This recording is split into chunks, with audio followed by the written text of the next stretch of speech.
राधे। तो भगवान की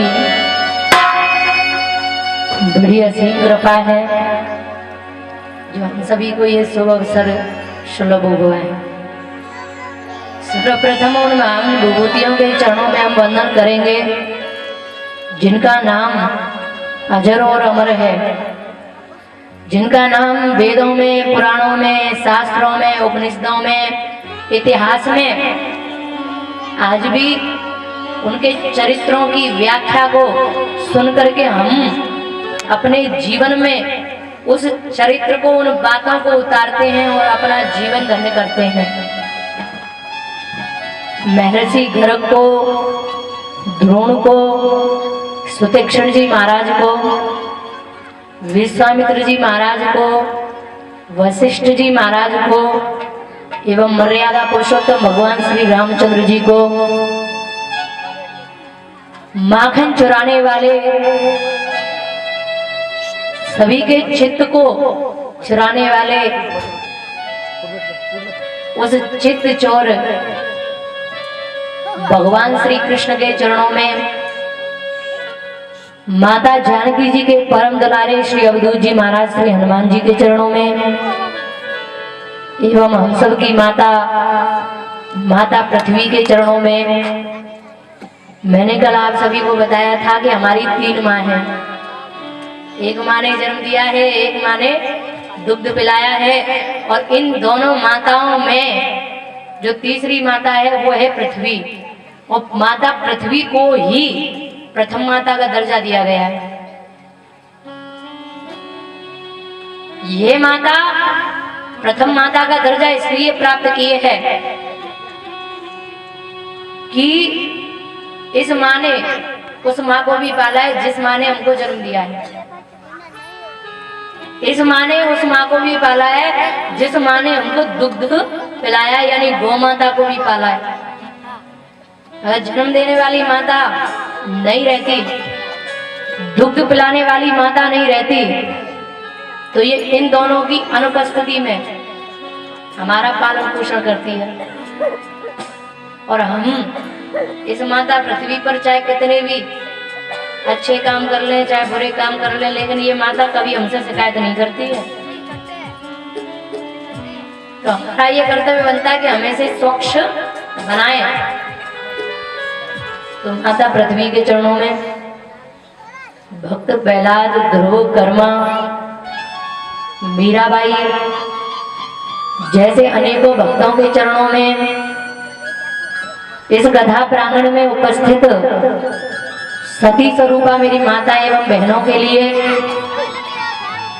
चाचा तुल्य, भाई तुल्य, बाबा तुल्य सभी भक्तजन एवं श्रोताजनों के लिए यत्र तत्र विराजमान संत जनों को मेरी ओर से राधे राधे स्वीकारो। राधे राधे। राधे राधे। देखो बिल्कुल आवाज नहीं आ रही मेरे तक। राधे राधे। गांव में कहीं झगड़ा हो जाता ना तो दूसरे कोने पे आवाज पहुंच जाती। राधे राधे। सिया राम। भोले भक्त और भगवान की जय। तो ये अथाह भक्ति है परमात्मा के प्रति जो हम सभी यहाँ पर एकत्रित हुए हैं। तो मैंने बताया था कि ये अवसर हमारे पूर्व जन्म के संस्कार उदित होने पर हमको सुलभ होता है, प्राप्त होता है। ये अथाह भक्ति है परमात्मा के प्रति जो हम सब यहाँ पर आए हैं। जब तक हमारे अंदर 3 साधन हम प्राप्त नहीं करेंगे, भक्ति, ज्ञान और वैराग्य, जब तक ये तीनों नहीं आएंगे तब तक हम संसार में परमात्मा से प्रेम नहीं कर सकते। और जब परमात्मा से प्रेम नहीं होगा तो भौतिक जगत से प्रेम होगा, और जब भौतिक जगत से प्रेम होगा तो हम आएंगे और चले जाएंगे। जिंदगी जीना है, लेकिन वो जिंदगी मनुष्य जैसी जिंदगी नहीं होगी, वो पशु के समान जिंदगी होगी। मुख्यतः मनुष्य संसार में जन्म लेकर के आया है, उसके आने का उद्देश्य क्या है? भजन करना। लेकिन भजन के साथ साथ उसे अपने पेट को भरने के लिए इतनी कमाई भी करनी है कि उसे 2 वक्त की रोटी मिल जाए। वो इतनी रोटी नहीं कमाए या उतना धन नहीं कमाए कि 10 बार वो सोचे कि मैं किधर से नंबर लगाऊं। बस परमात्मा से ये प्रार्थना हो कि साईं इतना दीजिए और या में कुटुंब समाय और मैं भी भूखा ना रहूं, संतन भूखो जा। साईं इतना दीजिए जिसमें कुटुंब समाए, मुझे इतना दो, मेरा परिवार, मेरा कुटुंब जो है वो अच्छे से उसमें अपना जीवन व्यापन कर ले, मैं भी भूखा ना रहूं, मुझे भी चैन की 2 वक्त की रोटी मिल जाए और संत न भूख हो जाए। मेरे द्वारे पे कोई अतिथि आ जाए, संत आ जाए, अगर वो भूखा है तो मैं कम से कम उसे भोजन तो खिला दूं। मुझे इतना दे दीजिए, मेरे द्वारे से कोई भूखा नहीं जाए, मैं भी भूखा ना रहूं, संत न भूख हो जाए। तो इतनी कमाई हमारे पास होनी चाहिए, इतनी भी ना हो कि हम प्रभु को भी भूल जाएं, क्योंकि ज्यादा धन भी हमारे पास खतरे की घंटी है। क्योंकि जब ज्यादा सुख आता है ना तो इंसान को भूल जाता है, और इंसान की तो क्या बात करते, भगवान तक तो उसे याद नहीं रहते, तो इंसान याद कहां से रहेगा? जिसने दिया है वो तो उसे याद नहीं रहता, तो इंसानों को याद क्या करेगा? जो देने वाले को भी भूल गया, वही संसार के लोगों को क्या याद रखेगा? तो ये परमात्मा की भक्ति है जो हम सब यहाँ पर एकत्रित हैं। भक्ति अर्थात भगवान के प्रति, अपने इष्ट के प्रति, वो है तो एक ही लेकिन नाम उसके अनेक हैं। परमात्मा ये कहता है मैं हूं एक ही, लेकिन अब तेरे ऊपर डिपेंड होता है, निर्भर है कि तू मुझे कौन से भेष में प्रीति करेगा। मैं हूं एक ही, अब तेरा प्रेम कृष्ण में या राम में, तू जिससे प्रीति करेगा उससे ही मैं प्रसन्न हो जाऊंगा। एको ब्रह्म द्वितीयो नास्ति, वो एक ही है, उसके नाम अनेकों हैं। हरि अनंत, हरि कथा अनंता, हरि के नाम अनेकों हैं, हरि की कथाओं का भी कोई पार नहीं है। तो भक्ति उसे कहते हैं जो परमात्मा के प्रति अथाह प्रेम हो जाए, अपने इष्ट के प्रति अथाह प्रेम हो जाए, हृदय में अथाह प्रेम उमड़ पड़े। ऐसा प्रेम कि अगर ये सुनाई भी पड़ जाए कि वहां भागवत हो रही है, यज्ञ हो रहा है, तो वो अपने गृहस्थ से जल्दी जल्दी निपट करके या कामों से निपट करके और प्रभु के नाम में भी शामिल हो जाए। ये अथाह भक्ति, अपने इष्ट के प्रति प्रेम, ये तो है आध्यात्मिक ज्ञान। और भौतिक जगत का ज्ञान क्या है? मनुष्य ये सोचे कि 4 घंटे की कथा है और हम तो अपना पूरा काम करके जाएंगे, 1-2 घंटा कथा सुन लेंगे। ये हमारी ब्रज की भाषा है। जो ये मन में विचार करे कि पहले काम हो जाना चाहिए तब जाएंगे, अरे भैया काम तो हमें रोज ही करना है। ये 7 दिन की कथा केलुआ में कौन सी रोज रोज होने वाली है? तो अपने अंदर की भक्ति को जागृत करें, और जब कोशिश करेंगे, प्रयास करेंगे, तो अवश्य ही हमें आनंद आएगा। लेकिन इसे पकड़ने में थोड़ी मेहनत लगेगी। कहते हैं ना कि बुरी चीज होती है जो इंसान बड़ा जल्दी कैच करता है। अब किसी से ये कह दो कि चल ड्रिंक करेंगे, शराब पियेंगे, तो पहले दिन निमंत्रण दे देना, वो निमंत्रण से आएगा आपके पास, और दूसरे दिन बुलाने की जरूरत नहीं है, वो अपने आप ही आ जाएगा। और दूसरे दिन उससे ये बोलो कि भैया शराब पीना बुरी बात है, तो पहले दिन आपने पिला दी तो आपको वो भगवान समझ रहा था, और दूसरे दिन आपने ये ज्ञान दे दिया शराब पीना बुरी बात है, तो पता है क्या करेगा? आपके पास से खड़े होकर के चल देगा, आपके ज्ञान को नहीं सुनेगा। यानी मेरे कहने का तात्पर्य ये, गलत चीज का ज्ञान आप किसी को दो तो मनुष्य जो है आपके पास बैठेगा, उसे जल्दी पकड़ेगा, और कोई अच्छी सीख उसे दोगे तो वो आपकी बात को अनसुनी कर देगा। एक बार नहीं सुनेगा, दो बार नहीं सुनेगा, लेकिन उसके कान में वो बात डालते रहो, कभी ना कभी तो उसके समझ में आएगी, कभी तो सुनेगा। तो हम प्रयास करें गलत चीज से हम दूर रहें। ये कान दो काम करते हैं, इन कानों से हम हरी चर्चा भी सुन सकते हैं, कथा सुन सकते हैं, भगवान के चरित्र सुन सकते हैं, और इन कानों से गाली भी सुन सकते हैं, बुरी बुरी बात भी सुन सकते हैं। इन आंखों से अच्छे अच्छे चित्रण देख सकते हैं, और इन आंखों से बुरे बुरे चित्रण भी देख सकते हैं।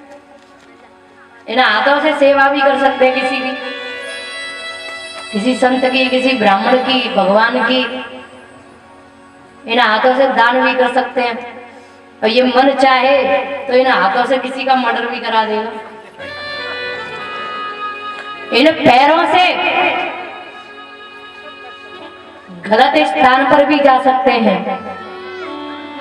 और इन पैरों से भगवान के दरबार में भगवान के दर्शन करने के लिए, भगवान की कथा सुनने के लिए भी हम जा सकते हैं। ये हमारे मन पर डिपेंड है कि हम इन इंद्रियों से अच्छा करेंगे या बुरा करेंगे। तो गलत चीज को हम पकड़े नहीं, अभी तो अच्छी चीज को पकड़ेंगे तो भगवान भी हमारा संग देगा,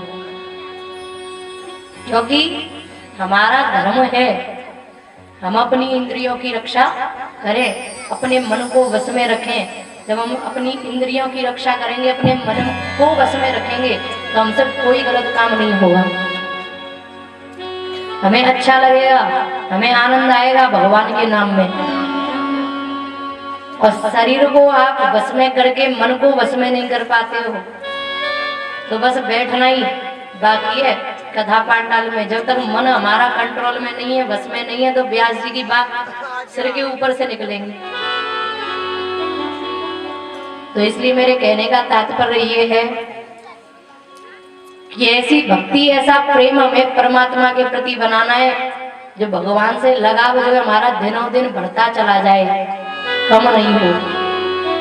लेकिन ये सब जब होगा जो हमारी भक्ति है वो अपने इष्ट के प्रति जुड़ जाएगी। जब हम उसकी भक्ति में लीन होंगे तो अवश्य ही वो हम पर कृपा करेगा। तो हम सब बड़े परम सौभाग्यशाली हैं जो हम सबको भगवान की कथा श्रवण करने का अवसर मिला है। जो देवताओं को सुलभ नहीं है, सुनने के लिए नसीब नहीं है, वो हम सबको नसीब है। और ये सौभाग्य जब मिलता है तो कुछ तो ये सुन करके अपने आप को रोक नहीं पाते और प्रभु की भक्ति में लीन हो जाते हैं। और कुछ मन में ये विचार कर लेते हैं, बोले भैया पहले घर का काम तो हो जाए तभी तो जाएंगे। ये हमें मन में विचार नहीं लाना चाहिए। ये एक बार मौका अगर हाथ से छूटा तो बस केवल पश्चाताप हाथों पे रह जाता है। तो हमें जिंदगी में ऐसे महोत्सवों का आनंद भी लेना चाहिए। अगर हमें इस बारे में कोई जानकारी नहीं है तो प्रयास तो करो जानकारी प्राप्त करने के लिए। और जो प्रयास करते हैं उनकी हार कभी नहीं होती, और जो मान के ये बैठ जाए मैं नहीं कर पाऊंगा, तो ऐसा व्यक्ति जिंदगी में कुछ कर भी नहीं सकता।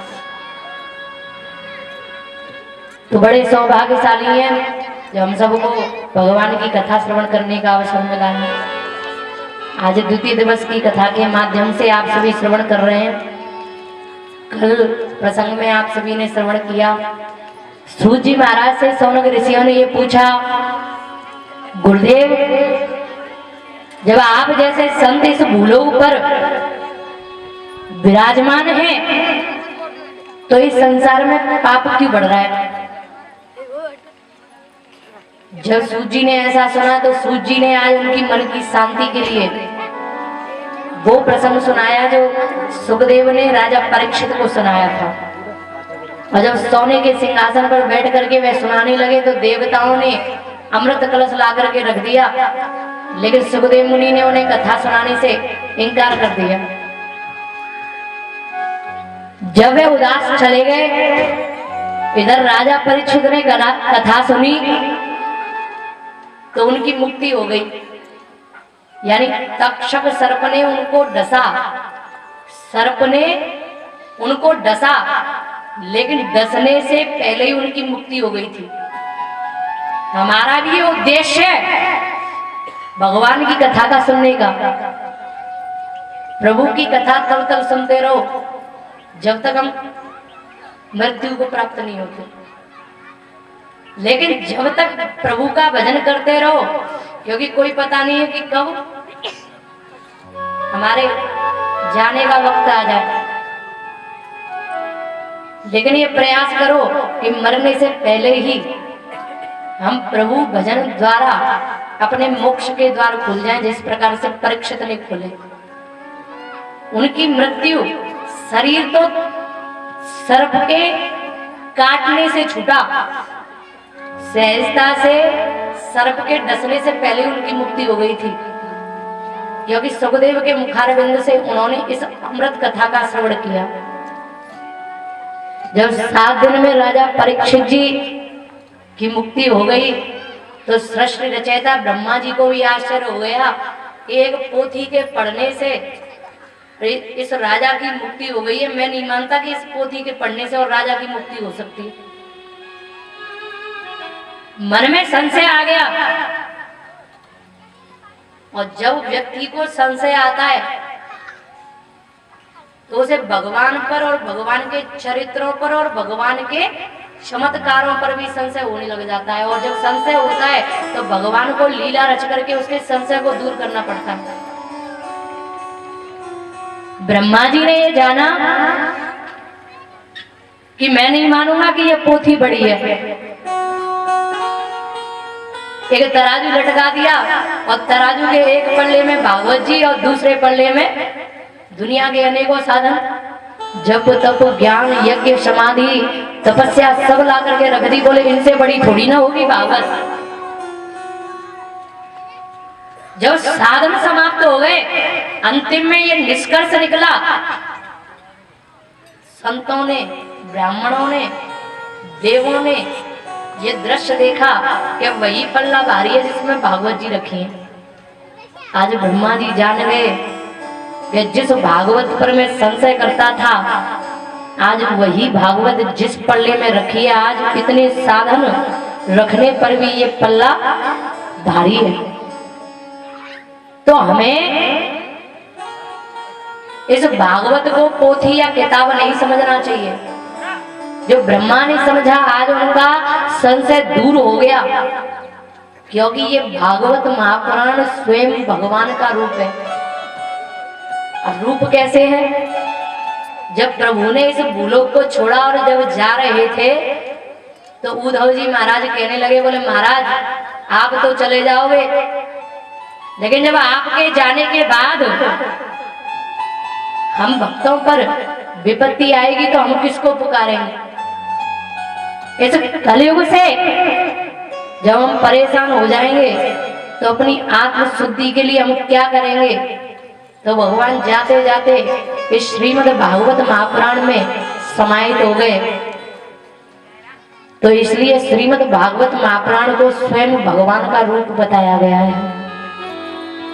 और जो मनुष्य इस कलयुग में इस श्रीमद् भागवत महापुराण को प्रेम पूर्वक त्याग पूर्वक श्रवण करता है, उसे ये आज भी लाभ देती है।